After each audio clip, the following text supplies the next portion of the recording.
Hello friends, welcome to પ્રીતિ સંગ સફર. તો આજે આપણે ગુજરાતી વ્યાકરણનો એક સરસ મજાનો મહત્વપૂર્ણ ટોપિક જોઈશું. એ છે સંજ્ઞા. હવે સંજ્ઞા એટલે શું?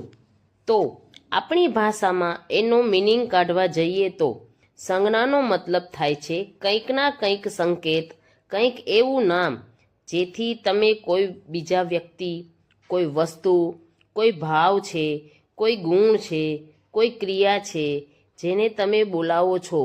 જેમ કે મારું નામ પ્રીતિ છે, કોઈકનું નામ મનન હોય, કોઈકનું નામ મનીષા હોય, કોઈકનું નામ કનુ હોય. કંઈ પણ નામ હોય તો તમે એ નામથી એને સંબોધન કરીને બોલાવો છો. કોઈ વસ્તુ હોય જેમ કે ટેબલ છે, ખુરશી છે, પેન છે, પંખો છે, લેપટોપ છે, તો આ બધી વસ્તુઓ એને પણ તમે કંઈકના કંઈક નામથી બોલાવો છો. કંઈક ક્રિયા હોય જેમ કે લખવું, વાંચવું, રમવું, આ બધી ક્રિયા છે એને પણ તમે કંઈકના કંઈક નામથી બોલાવો છો. તો દુનિયાની અંદર જેટલી પણ વસ્તુઓ છે, જેટલી પણ સજીવ વ્યક્તિઓ છે, પ્રાણીઓ છે, પશુઓ છે, કોઈ ગુણ હોય, કોઈ ક્રિયા દર્શાવતી હોય તો એને તમે કંઈકના કંઈક નામથી બોલાવો છો. તો એ નામને, એ શબ્દને શું કહેવામાં આવે છે? તો સંજ્ઞા કહેવામાં આવે છે. તો આજના આ વિડીયોમાં સંજ્ઞાની જ વાત કરવાની છે. તો શરૂઆત કરીએ છીએ ડેફિનેશનથી. સંજ્ઞા એટલે શું? સંજ્ઞા એટલે નામ જે શબ્દ કોઈ વ્યક્તિ, વસ્તુ, સ્થળ, પ્રાણી કે ભાવનું નામ દર્શાવે તેને સંજ્ઞા કહે છે. હવે આપણે ઉદાહરણ જોઈએ તો રામ સ્કૂલે જાય છે. અહીં રામ એ વ્યક્તિનું નામ છે. સંજ્ઞાના મુખ્ય 5 પ્રકાર છે.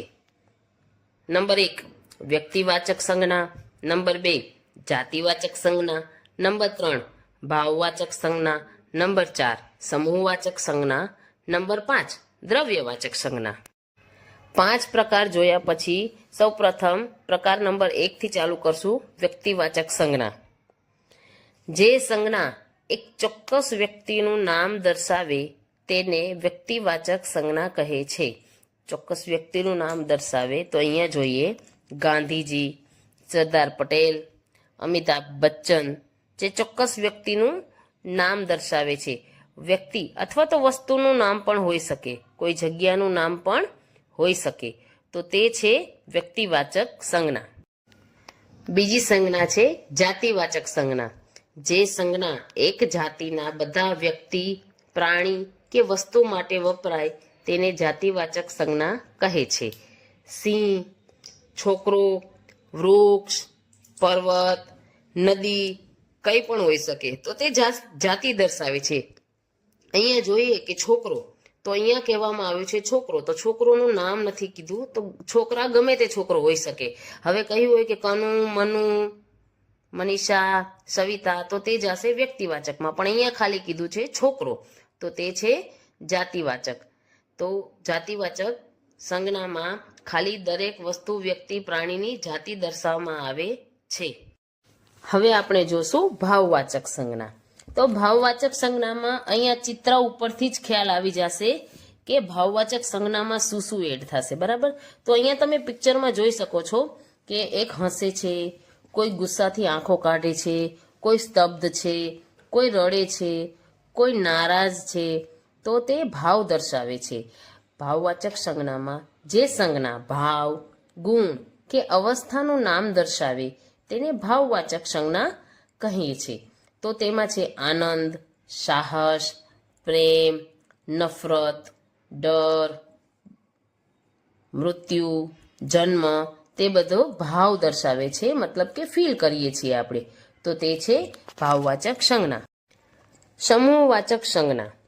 જે સંજ્ઞા ઘણા સજાતીય શબ્દોના સમૂહ માટે એક નામ વાપરે તેને સમૂહવાચક સંજ્ઞા કહે છે.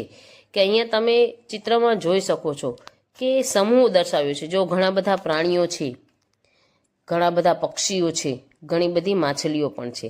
તો તમે તો અહીંયા જોઈ શકો છો કે જો પ્રાણી છે ઘણા બધા છે, રીંછ છે, સસલું છે, હાથી છે, ઘણા બધા પ્રાણીઓ છે.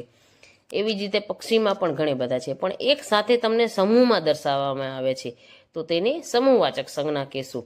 તો અહીંયા ટોળું, ગુચ્છો, ભંડોળ, દ્રાક્ષનું ઝુમખું, સૈનિકોનું સમૂહદળ, તો એ બધું જશે સમૂહવાચક સંજ્ઞામાં.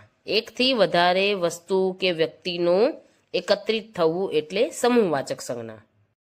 દ્રવ્યવાચક સંજ્ઞા, જે સંજ્ઞા ધાતુ, ખનિજ કે દ્રવ્યનું નામ દર્શાવે તેને દ્રવ્યવાચક સંજ્ઞા કહે છે. મતલબ સોનું, પાણી, દૂધ, ચા, જ્યુસ, લોખંડ, લાકડું, આ બધું જશે દ્રવ્યવાચક સંજ્ઞામાં. હવે દ્રવ્યવાચક સંજ્ઞા કેવી રીતે ઓળખશું? તો દ્રવ્યવાચક સંજ્ઞા ઓળખવા માટે એક શોર્ટ ફોર્મ છે કે આપણે તેને કાઉન્ટ નથી કરતા, મતલબ આપણે તેને મેઝરના રૂપમાં લઈએ છીએ, માપીને લઈએ છીએ, ગ્રામ કિલોગ્રામમાં લઈએ છીએ, લીટરમાં લઈએ છીએ, તો તે બધું જશે દ્રવ્યવાચક સંજ્ઞામાં. ઉપર આપણે બધી સંજ્ઞાને અલગ અલગ એક્ઝામ્પલ રીતે શીખ્યા. હવે અહીંયા એક સાથે સારાંશના રૂપમાં શીખશું કે પાંચે પ્રકાર એક સાથે આપીને શોર્ટમાં વ્યાખ્યા અને એક એક ઉદાહરણ આપ્યા છે. તો વ્યક્તિવાચક સંજ્ઞા, એક ચોક્કસ વ્યક્તિનું નામ, ચોક્કસ જગ્યાનું પણ નામ હોઈ શકે, કોઈ છોકરાનું નામ પણ હોઈ શકે, કોઈ ઝાડનું નામ પણ હોઈ શકે, કોઈ નદીનું નામ પણ હોઈ શકે, મતલબ કે ચોક્કસ નામ, તો તે છે વ્યક્તિવાચક. તો અહીંયા ઉદાહરણમાં આપણે ગાંધીજી આપ્યું છે, બરાબર. ત્યાર પછી છે જાતિવાચક સંજ્ઞા, કે એક જાતિના બધાનું નામ, એક જાતિના બધાનું નામ, મતલબ કે ઉપર કેમ કીધું કે કોઈ નદીનું નામ હોઈ શકે, તો નદીનું ત્યાં નામ આપવાનું છે, અહીંયા જાતિ દર્શાવવાની છે. તો નદી, પર્વત, સિટી, આપણે કહીએ ને શહેર, દેશ, કન્ટ્રી, એવી રીતે અલગ અલગ. તો અહીંયા આપ્યું છે સિંહ, તો કોઈ કહેશે કે સિંહ જે છે તો નામ છે, કોઈ ચોક્કસ પ્રાણીનું નામ છે, પણ નામ છે વાત સાચી, પણ સિંહની જાતિ હોય છે, એટલા માટે તેને જાતિવાચક સંજ્ઞામાં એડ કરવામાં આવ્યું છે. ત્યાર પછી છે ભાવવાચક. ભાવ કે ગુણોનું નામ દર્શાવે તેને ભાવવાચક સંજ્ઞા કહે છે. મતલબ કે આનંદ, પ્રેમ, ડર, ગુસ્સો, નફરત, એ બધું છે ભાવ દર્શાવે છે, તો ભાવવાચક સંજ્ઞા. ત્યાર પછી છે સમૂહવાચક. સમૂહવાચક એટલે સમૂહનું એક નામ, કે કોઈ પણ જાજા બધા વ્યક્તિઓનું ટોળું હોય, જાજી બજી ચાવીઓનો ગુચ્છો હોય, દ્રાક્ષનું લૂમ હોય, બરાબર, એક સાથે, મતલબ કે એકથી વધારે વસ્તુ એકત્રિત થવી અથવા તો એકથી વધારે વ્યક્તિઓ એકત્રિત થવા એટલે સમૂહવાચક. સમૂહ એટલે વધારે પ્રમાણમાં. ત્યાર પછી છે દ્રવ્યવાચક. ધાતુ કે દ્રવ્યનું નામ, સોનું, લોખંડ, લાકડું, પાણી, જ્યુસ, અનાજ, કઠોળ વગેરે, તે છે દ્રવ્યવાચક સંજ્ઞા. આશા છે કે તમે સંજ્ઞાના પ્રકાર સમજવામાં મદદ મળી હશે. શીખતા રહો અને આગળ વધતા રહો. આભાર, ધન્યવાદ, જય શ્રી કૃષ્ણ.